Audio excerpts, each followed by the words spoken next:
Assalamualaikum warahmatullahi wabarakatuh. Nama saya Febrian Saputra Nasution, NIM 220306060 dari Prodi Peternakan dan Fakultas Pertanian. Di sini saya akan menjelaskan tentang cara mengukur volume telur, struktur telur, dan biosis telur. Di sini saya akan mengukur ada 4 telur, ada telur ayam negeri, telur ayam kampung, telur bebek, dan telur puyuh.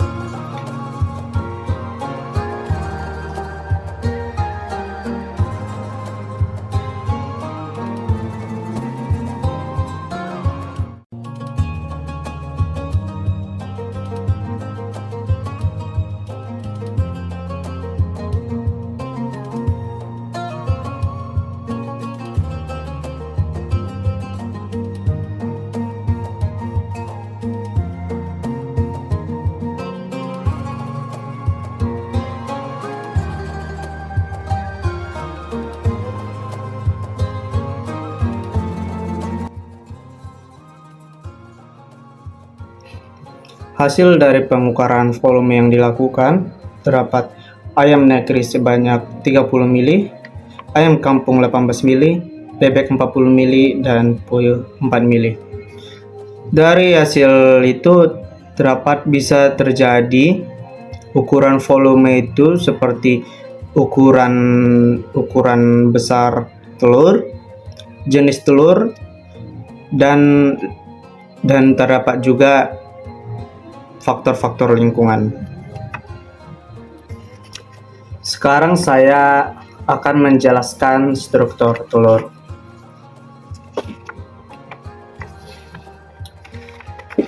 Yang pertama itu ada kerabang, berfungsi untuk melindungi isi telur dan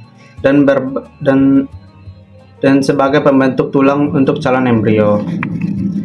Yang kedua itu ada selaput membran, berfungsi melindungi isi telur dari cacat berbahaya.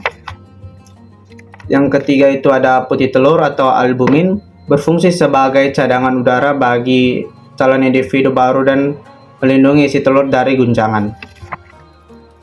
Yang keempat itu ada yolk atau kuning telur, berfungsi sebagai cadangan makanan bagi calon individu baru. Dan ada yang kelima itu tali kuning telur atau calaze, berfungsi menjaga kuning telur agar posisinya selalu di atas dan tidak berubah. Yang keenam itu ada sel benih atau germinal cell, merupakan calon individu baru. Yang ketujuh itu ada rongga udara, berfungsi sebagai penyuplai oksigen untuk embrio yang akan dipakai untuk bernapas di dalam telur. Selanjutnya saya akan menjelaskan tentang biosis telur.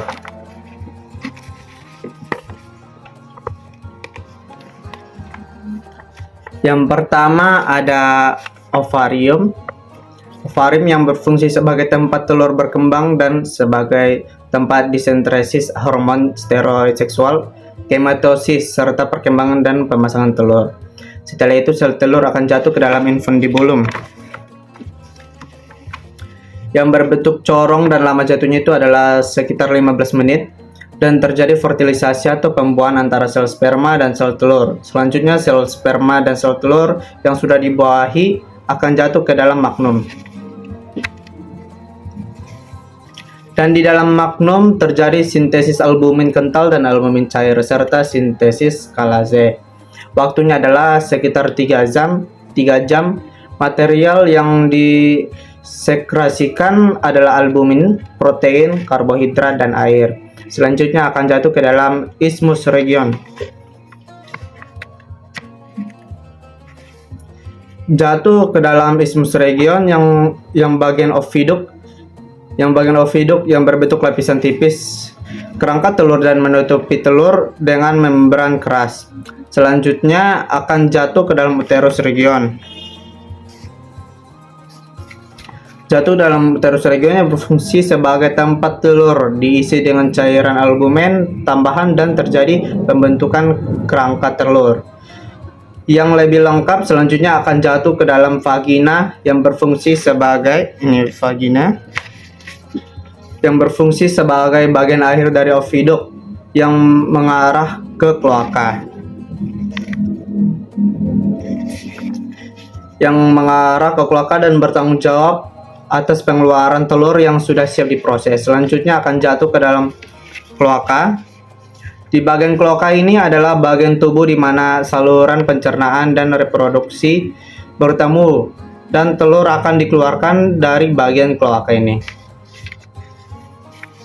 Sekian dari penjelasan saya tentang pengukuran volume telur, struktur telur, dan biosintesis telur. Ada kurangnya dari penjelasan saya, mohon maaf. Sekian, terima kasih. Assalamualaikum warahmatullahi wabarakatuh.